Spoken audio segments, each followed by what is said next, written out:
J'avais sincèrement peur de n'avoir rien à dire, mais alors là, waouh!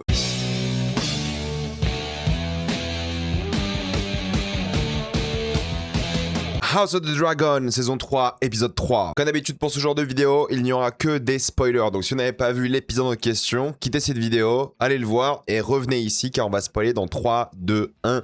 C'est parti. Avant de commencer cette vidéo, j'aimerais remercier le partenaire officiel de celle-ci, c'est BorgosVPN et ses 38 millions d'utilisateurs et presque 5 sur 5 sur Trustpilot. Vous les connaissez, c'est le meilleur moyen de soutenir la chaîne et c'est un service utile que j'utilise tous les jours. Je vous mettrai dans la description et le commentaire épinglé un site internet qui vous dit dans quel pays se situe le film que vous voulez regarder. Ensuite, vous changez Canada, États-Unis, Royaume-Uni, Belgique, Suisse, Italie. Vous allez avoir la VESTFR et même la VF dans certains cas. Sur Netflix, par exemple, vous allez avoir 28 ans plus tard, Le Temple des Morts. Sur Disney+, vous allez avoir Avatar 3 ou Jumpers. Sur HBO Max, qu'il faut utiliser depuis l'application HBO directement. Même si vous avez l'abonnement via Canal, connectez-vous avec votre compte Canal à Max. Vous allez avoir Marty Suprême ou même Hurlevent. Et CyberGhost propose des serveurs optimisés par plateforme de streaming. Pour les gros consommateurs de YouTube, vous allez avoir YouTube Premium pour beaucoup moins cher. Il y a encore des tutos qui vous disent comment faire, c'est super simple. Et je vous conseille de prendre un pays de l'Union Européenne comme la Roumanie ou la Bulgarie. Vous le savez, maintenant il y a certains sites internet qui vous demande une carte d'identité et personne n'a envie de la mettre pour se Millie le Alcock en paix. Avec un VPN, vous passez outre ça et même quand vous regardez des films d'une manière très spécifique, clin d'œil, vous avez envie d'être en sécurité. Vous pouvez partager un compte avec cette personne. Au total, c'est disponible sur tous vos appareils préférés. C'est super simple d'utilisation. Vraiment, tout le monde peut le faire en quelques clics. Vous pouvez essayer par vous-même quand vous êtes satisfait ou remboursé ce 45 jours. Vous avez une assistance technique en français 24h/7. Utilisez le lien dans la description, le commentaire épinglé afin de vous abonner à BorgosVPN et bénéficier de 43% de réduction plus 4 mois gratuits. Foncez sur l'offre. J'avais peur que le reste de la saison d'House of Dragon soit assez décevante, car pour moi les deux premiers, et pas que pour moi mais c'était comme ça depuis le début, étaient la fin de la saison 2. Donc forcément commencer la saison 3 avec la fin de la saison 2 c'est bizarre et j'avais peur que ce soit ou du remplissage par la suite, ou que ce soit rushé, ou qu'il n'y ait plus d'idées et qu'ils enchaînent. Et honnêtement, cet épisode 3... pour moi, c'est le meilleur des trois pour l'instant. Et c'est l'un des meilleurs de la série. Parce que franchement, ils ont tellement tout maîtrisé, ou presque d'après moi. J'adore le début. On a vraiment littéralement 3 hommes et 3 dragons. Et de l'autre côté, une armée entière et un petit dragon. Donc c'est un peu le symbole de la série. Et j'adore la tension, car tu sais quelque chose va mal se passer. Rien ne se passe de mal pour l'instant, sauf la fin de l'épisode. Et c'est toujours en secret, rarement frontal. Comment tu peux affronter de manière frontale des gens qui ont des dragons? Tu peux pas, il faut manigancer, il faut de la corruption, des secrets, des trucs comme ça, quoi, du complotisme de manière générale. Donc ça joue beaucoup sur tes attentes parce que tu ressens la rage et l'humiliation d'un camp, tu sens un peu le mépris, l'arrogance de l'autre et tu sais que ça va créer des vrais problèmes. Ils ont déjà leur idée en tête, de toute façon, ils ont prévu leur coup, mais ils n'allaient pas se laisser marcher dessus, armés ou pas, dragons ou pas d'ailleurs. C'est ça qui est intéressant, c'est comment est-ce que tu règles des conflits face à une armée hautement supérieure, qui est certes plus petite, genre physiquement, il n'y a que 3 dragons, mais voilà, c'est des armes de destruction massive, et comment tu fais pour gérer ça? Et j'aime bien cette opposition idéologique des nombreux faibles, entre guillemets, contre les peu puissants, et c'est la morale de l'univers, la morale de manière générale, comme chose de l'être humain, l'injustice, l'équilibre, et tu sais jamais de quel côté être, toi, en tant que spectateur, parce que Daemon... c'est un gros connard, quoi, disons les choses. Certes, il est charismatique, certes, c'est Matt Smith, tout le monde l'adore et tout, c'est un super acteur, mais quand même, il est vraiment insupportable. En tant que personnage, il est horrible, mais il a aussi une sorte de légitimité, mine de rien. Le trône, il revient aussi à Rhaenyra, c'est ça qui est intéressant. Donc comment tu fais quand t'es face à un mec charismatique, stylé, mais un connard, et en même temps, en tant que spectateur, une armée qui a un petit peu raison aussi, qui est faible, t'es dans ce syndrome un peu David versus Goliath, où t'es toujours du côté de l'underdog, et t'as envie de voir l'underdog gagner. C'est un peu le principe même des œuvres de manière générale, cinéma, série, peu importe. Mais ce que j'adore dans cet épisode-là, c'est clairement l'approche Uncut Gems, j'ai envie de vous dire, de la série actuellement, c'est le travail sur le son avec Rhaenyra qui n'entend, t'as l'impression, quasiment rien, avec ce bourdonnement, ce grésillement, aussi la majorité des plans caméra épaule qui la suivent de face, de dos. J'adore la mise en scène de cet épisode. Genre le gris, par exemple, que j'ai critiqué dans les 2 premiers épisodes, que je trouve insupportable.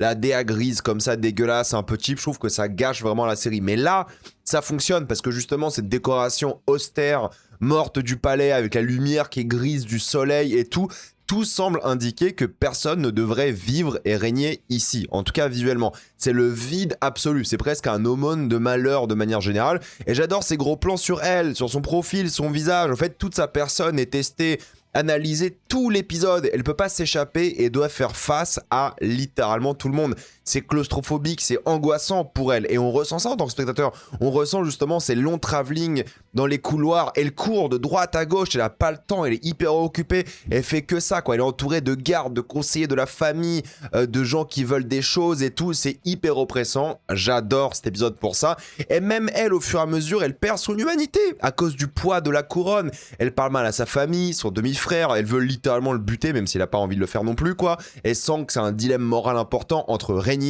et garder son humanité. Il parle d'ailleurs dans cet épisode du poids du pouvoir quoi, du poids de la responsabilité. Qu'est-ce que tu dois faire pour régner, pour être au sommet quoi. Et c'est un truc qui a souvent été étudié dans la politique et autres. En fait, quand tu as du pouvoir, pour le garder, il faut être quelqu'un de mauvais quoi. Tu peux pas être humain et garder le pouvoir parce que si t'es trop humain, les autres vont en profiter et il faut se corrompre littéralement. Il faut perdre son humanité. Et c'est un peu le cheminement que va vivre Rhaenyra. C'est pour ça que dans les bouquins et par la suite, il appelle Rhaenyra la cruelle, c'est que c'est le teasing de ça, quoi. C'est elle qui est mise en place pour devenir quelqu'un d'horrible progressivement. Et ça, c'est un truc qu'ils ont bien fait, quoi. Ces dilemmes-là moraux entre la responsabilité et l'humanité, c'est un peu toujours la force de Game of Thrones, de la politique de manière générale, et je trouve ça vraiment intéressant. Et puis même la manière dont on rentre dans des pièces, c'est toujours de son point de vue. Niveau épaule, toujours un focus sur sa chevelure, son dos, sa nuque, t'as l'impression que tout se resserre sur elle. Et en termes de mise en scène, c'est vraiment bien fait, quoi. Tout le monde lui demande des choses, elle découvre des problèmes supplémentaires constamment. Genre, il n'y a pas de trésorerie. Genre, littéralement, il n'y a pas de trésor, il n'y a pas d'argent d'un coup comme ça.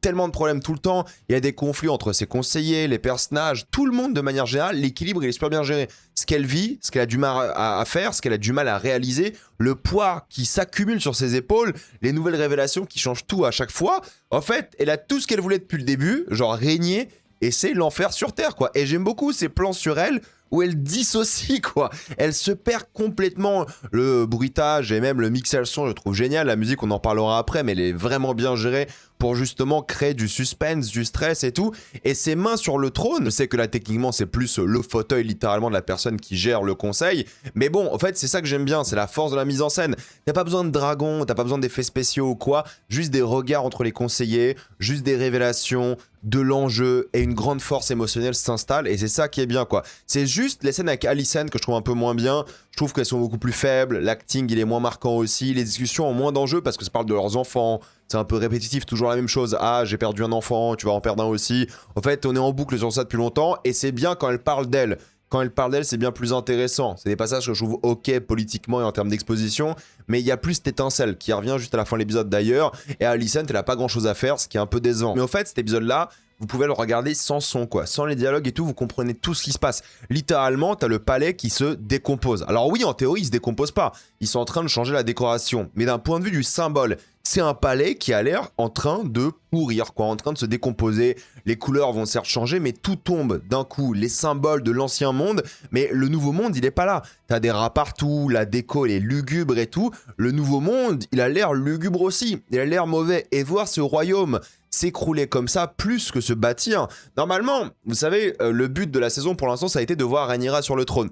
Là, elle y est, et c'est hyper négatif, quoi. C'est tellement mal montré, c'est tellement vu d'une manière triste, au final, que ça en fait pour moi une grande force dans cette série pour l'instant. C'est censé être positif, on attend ça depuis 3 saisons. Et là qu'on y est, on ressent rien, que du malheur, que du négatif, et j'adore ça quoi.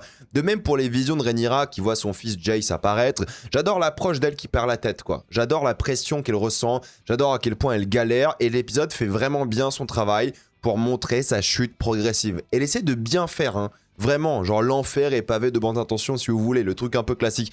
Mais tu sens qu'elle va vriller, et tout le monde lui met des bâtons dans les roues quoi. Les croyants, ils ont compris qu'ils veulent pas d'elle.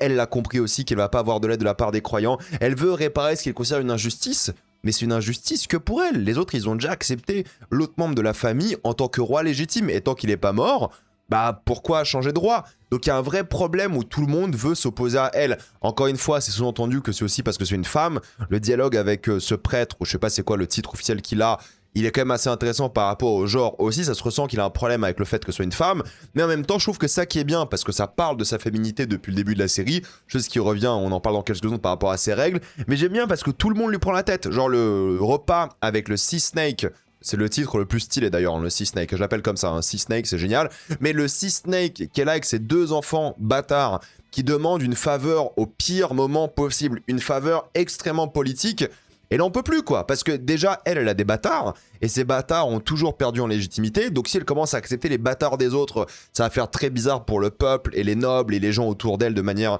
générale, et surtout qu'en fait, comment tu peux refuser une requête à un mec qui t'a mis sur le trône? C'est grâce à lui qu'elle est sur le trône aujourd'hui. Donc il y a tellement de conflits qui sont hyper présents et qui créent des vrais problèmes, des dynamiques entre personnages qui sont hyper satisfaisantes et qui sont trop cool à suivre de manière générale. Et ils arrivent super bien à justifier tout ce qui se passe. Ça vient peut-être de George R. R. Martin. Tu vois, je vais pas faire une analyse croisée des livres, hein. Il y a d'autres youtubeurs qui le font très bien. Moi, je m'intéresse à l'épisode en question. Il y a un moment, c'est vraiment bien justifié. Et même en termes de mise en scène.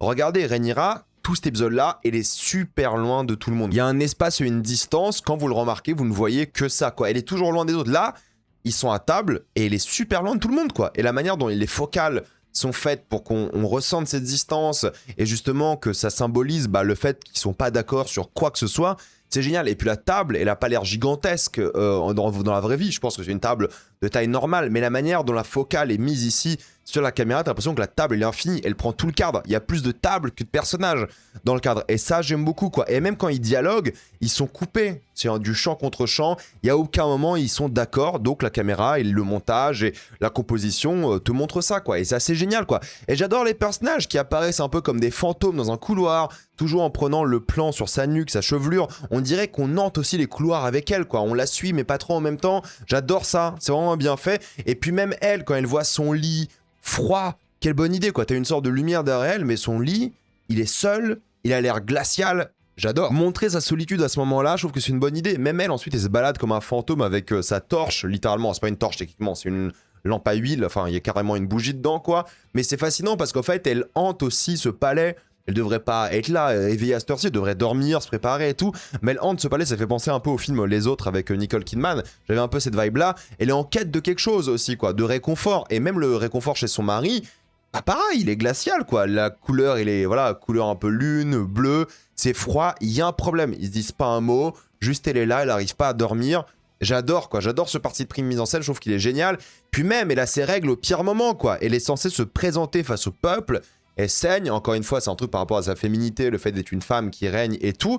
Et elle est même pas sur le trône. Vous savez, le trône de fer, le symbole, c'est que si t'es dessus, tu saignes. Elle saigne même avant d'être sur le trône, quoi. Alors oui, elle était là l'épisode dernier, mais dans cet épisode-là, c'est juste avant. Et c'est pour moi le symbole, encore une fois, quoi. Il y a plein de bonnes idées comme ça, de scénarios que je trouve génial, qui viennent ou pas de Martin, encore une fois, peu importe, l'épisode, il est là, et de mise en scène, qui pour moi porte de fou l'épisode, quoi. Et quand elle est sur le trône, elle capte rien. C'est pas qu'elle capte rien, mais c'est pas quoi faire en réalité. Et c'est pas comment réagir. Et même, elle propose des trucs qui semblent lunaires par rapport à des choses qui devraient pas se faire, qui sont pas la tradition, des choses comme ça. Et même, la manière dont elle est montrée, c'est flou, quoi. Elle est sur le trône il est flou autour d'elle, elle est hyper loin évidemment du peuple, la distance elle est gigantesque, on la voit dans un bout du cadre et tout, quoi. Elle regarde de haut, de loin, elle est déconnectée de la situation comme pas possible, quoi. Et j'aime bien ce flou-là qui est sur elle pendant que le peuple, il est uni, pendant que le peuple, il la regarde comme si elle était folle et tout. J'adore, quoi. Franchement, en termes de mise en scène, en termes d'idées, le fait qu'elle soit avec le seul mec qui lui en veut, quoi, le Sea Snake, qui est juste là, j'adore justement à la fois la proximité du peuple et la distance qu'elle a ici, et même avec ses conseillers, elle est loin, genre Mysaria, elle est super loin d'elle dans le cadre, la table, elle pourrait être bien plus proche, même si c'est pas sa place, parce que c'est la place de la main, mais voilà, on comprend qu'il y a une distance, encore une fois, ça joue sur la proximité, et les gros plans sur Rhaenyra, c'est quand elle est d'accord. Mais sinon, la majorité des plans, c'est des séparations, quoi. Avec Daemon, elle est super loin, le Sea Snake derrière elle, comme s'il va la poignarder dans le dos, j'adore cet épisode, quoi. Peut-être je suranalyse certains trucs, hein, d'accord, mais pour moi, c'est volontaire de créer justement ce froid, de créer cette distance. Pour moi, la scène de l'adoubement chevaleresque, je sais pas si on appelle ça un adoubement quand c'est des chevaliers, mais peu importe. En tout cas, il y a un vrai décalage, quoi. T'as Daemon qui fait ça à la va-vite, voilà. Elle qui dit ses fameuses répliques, en plus qui ne respecte pas les souhaits du Sea Snake et de sa nouvelle famille, enfin, nouvelle, on s'est compris. Il y a un truc, tu as une distance, tu te dis, mais attendez, il y a le château qui est en ruine derrière. Cette scène, elle est pathétique. Elle est pathétique, l'autre il veut s'appeler The White, il sait même pas comment il s'appelle, il veut changer de nom, je sais pas, c'est ridicule quoi, c'est une scène, tu dis mais attends, c'est eux les nouveaux chevaliers? C'est eux qui vont régner, c'est elle qui va régner, c'est ridicule quoi. Et elle essaye de garder sa prestance, elle essaye de garder une sorte de fierté, un truc un peu solennel, sérieux et tout, mais tout s'écoule autour d'elle quoi, tout est en ruine quoi, t'as l'impression. C'est génial, moi je trouve ça génial, j'adore cet épisode pour ça, il est vraiment bien géré, j'adore ce décalage, cette distance, et même dans les couloirs, t'as le mec, le nouveau chevalier qui va la voir, elle est de haut sur les marches, lui, il est en bas, mais tu vois qu'il y a quand même un dragon, faut faire gaffe. Et en même temps, bah, tout le monde lui demande de l'argent. Elle a pas de tal, elle a rien. Et justement, c'est ça qui marche bien, c'est qu'elle est désespérée en réalité et tout le monde lui demande des conseils parce que maintenant, c'est elle la reine et c'est elle qui doit tout gérer, quoi. Et j'adore ça, quoi. Pour moi, c'est d'une réussite assez folle. Ces couloirs qui semblent interminables. Elle fait que ça, être dans des couloirs et tout. Elle enchaîne de réunion en réunion. C'est l'enfer sur Terre. Et justement, la scène avec Alicent, juste après, elle est bien plus intéressante parce qu'elle parle d'elle. Elle parle plus de leurs enfants, elle parle d'elle. Il y a une lumière froide sur Alicent dans le plan, une lumière chaude du feu, hein, pour le coup, sur Rhaenyra, parce que c'est le feu qui l'anime, elle. Là où le soleil, il est froid. Ça, c'est une bonne idée. Encore une fois, le Fire and Ice, voilà, moi peut-être encore une fois c'est une suranalyse de ma part, hein, mais c'est quand il y a du drama entre elles, quand ils parlent de ce qu'elles ont vécu et tout, que c'est fort, c'est plus inspiré, comme la scène avec les nobles. En fait, la scène avec les nobles, c'est Rhaenyra qui ça joue un peu marxiste, voilà, elle va prendre aux nobles, donner aux pauvres, parce qu'ils ont trop accumulé, c'est pas normal. Voilà, clin d'œil, hein. Mais j'adore cette scène, parce que pour une fois, je trouve que c'est la seule scène où elle maîtrise. C'est la seule scène où en termes de mise en scène, elle est de haut, mais elle domine la scène. Cette table, elle est interminable, mais regardez la table, pour le coup, dans la vraie vie, là, elle est gigantesque. Mais elle maîtrise, elle fait la moitié de la table dans le cadre, elle est vraiment gigantesque ici, elle domine tous les points de vue, les lumières, les bougies sont de son point de vue aussi, vu le cadre. Et quand les rats arrivent, tout le monde est choqué sauf elle, forcément, mais il y a un truc de domination, il y a un truc vraiment de contrôle qui est vraiment bien géré par la mise en scène, encore une fois, ici. Cette prestance, cette hauteur vraiment positive pour elle, bah en même temps symbolisé par elle qui est au-dessus de ces rats, quoi. Ces rats, ces nobles, ces voleurs, ces faibles qui se cachent, qui prennent l'argent et tout, j'adore, quoi. Et juste après, elle est au même niveau avec le noble qui semble être d'accord avec elle, qui joue un peu de ça, quoi. Et pareil pour la lumière, il y a un truc, franchement cet épisode, j'ai été hyper impressionné du travail, de ces petits détails et tout, tu te dis, mais en fait, c'était super bien réalisé, quoi. Je me dis, mais attendez, mais en fait, Game of Thrones, c'est ça pour moi. Les dragons et tout, je kiffe, hein. Attention, j'aime bien et tout. Mais ça, là, l'attention que j'ai ressentie dans ce Uncut Gems de 50 minutes où elle court à droite à gauche, où c'est stressant, j'ai l'impression de voir un thriller. Je me dis, mais c'est une folie, quoi. C'est ça que moi, je veux voir dans Game of Thrones. Et là, franchement, ces 3 premiers épisodes, qu'on les aime ou pas, pour moi, celui-ci, il a tellement capté un truc que j'adore dans GOT et dans les séries de manière générale. Pas besoin d'avoir du budget de fou furieux. Alors, ils ont des budgets de fou, hein. C'est un grand palais et tout, des costumes de dingue. Mais pas besoin de mettre des effets spéciaux tout le temps pour avoir genre les meilleurs épisodes. Enfin, je vous le dis toujours, le meilleur épisode ou la meilleure scène dans ce Dragon pour l'instant de toute la série, hein, c'est ou des scènes dans cet épisode-là, mais c'est la scène où Viserys, malade, vient, je crois, à l'épisode 8 ou 9 de l'épisode 1, de la saison 1, pardon. C'est ça qui est bien. Et là, c'est pareil, c'est un épisode pour moi qui est tellement focus sur des névroses, des problèmes, avec de la mise en scène. J'adore, quoi. Je veux dire, regardez Daemon et elle, qui sont au-dessus du peuple, qui sont en train de faire les poches, de taxer, on va dire, gentiment la noblesse. C'est génial parce qu'en fait, ils sont au-dessus et ils sont séparés parce qu'ils ont un débat. Daemon, il veut coloniser le monde. Ils se disent, on a des dragons, on peut littéralement piller les richesses du monde entier. Et Rhaenyra, elle se dit, non, nous, on doit rester chez nous et régler nos problèmes avant. C'est 2 visions, mais diamétralement opposées du monde et de comment régner. On sait que si Daemon était roi, la réalité serait qu'il serait en train de coloniser le monde, aller vivre des fantasmes, l'aventure. Voilà, mais en même temps, la vraie colonisation, piller le globe. Elle veut vraiment gérer ça. Et donc, il y a vraiment cette distance qui s'installe encore une fois entre eux, cette froideur vraiment, et ces 2 manières de régner, qui est encore meilleure quand justement dans le cadre plus proche d'eux, ils ont l'air encore plus loin. En plus, ce qui est bien, c'est que plus ils se parlent, plus ils s'éloignent, et en même temps, ils parlent leur langue commune, ce qui est censé être un peu limite secrète, quoi. Mais la langue qui est censée les rapprocher, les divise encore plus. Et c'est ça que j'adore, c'est qu'ils s'éloignent au fur et à mesure, et c'est trop bien. Et la scène d'après, quand elle a rejoint le peuple, bah encore une fois, elle est au-dessus du peuple. Ça reste la reine, quoi. C'est pas genre Robin des Bois qui est dans la foule en train de donner du pain. Non, non. Elle reste quand même sur sa petite charrette, elle est en haut, il y a un côté messianique à la chose, presque, voilà, prophétique. Et c'est ça le truc, c'est qu'elle est pas avec eux, quoi. Elle est clairement pas avec eux. Elle est en mode marketing, quoi. Alors certes, un peu sincère, mais ça reste marketing. Et elle reste au-dessus. Il faut la montrer. Il y a le château, il y a elle reste au-dessus du peuple. Et c'est hyper important de montrer ça comme ça, quoi. Donc les idées sont folles. Elle passe d'un messie presque Robin des Bois noble à une meuf qui se fait gueuler dessus par le Sea Snake, quoi. En fait, elle commence à perdre le contrôle. Les gens commencent à lui faire la gueule et commencent à lui mettre des bâtons dans les roues, quoi. Et ce décalage entre la maîtrise d'elle, qui avait quand même une petite victoire, là, avec le peuple, et le Sea Snake qui vient la faire chier, elle a pas un moment de répit, quoi. Et j'adore ça, et j'adore justement ces rivalités qui se créent, surtout d'un grand amiral comme ça qui l'a aidé, hein, pour le coup, et qui voulait juste un truc en retour. Mais elle s'explique bien, mais lui, il comprend pas. Il y a un truc, quoi. Il y a un truc qui est vraiment bien dans le drame des personnages. C'est solide, c'est bien fait. J'adore cet épisode pour ça. Et la révélation sur l'enfant, elle est dingue. Que ce soit le faux enfant, le faux héritier, elle est folle parce que le plan, il est sur elle. C'est elle qui regarde à droite, à gauche. L'actrice, hein, Emma Darcy, formidable. Et elle fait un travail de fou. Mais là, la manière dont elle regarde droite à gauche, la caméra, elle est sur elle, c'est tout. En fait, on comprend qu'elle a compris juste comme ça, quoi. Au lieu d'avoir des plans sur les autres et tout. Non, non, pas besoin. On comprend qu'il comprend. C'est nickel. Et c'est des partis pris comme ça que j'aime beaucoup, quoi. De mise en scène, de musique. Franchement, la musique, je vous dis, on dirait vraiment un thriller horrifique. Tout le long, quoi.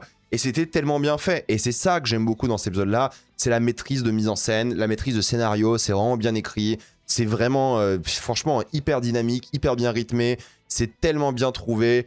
C'est nickel, quoi. C'est un huis clos dans le palais.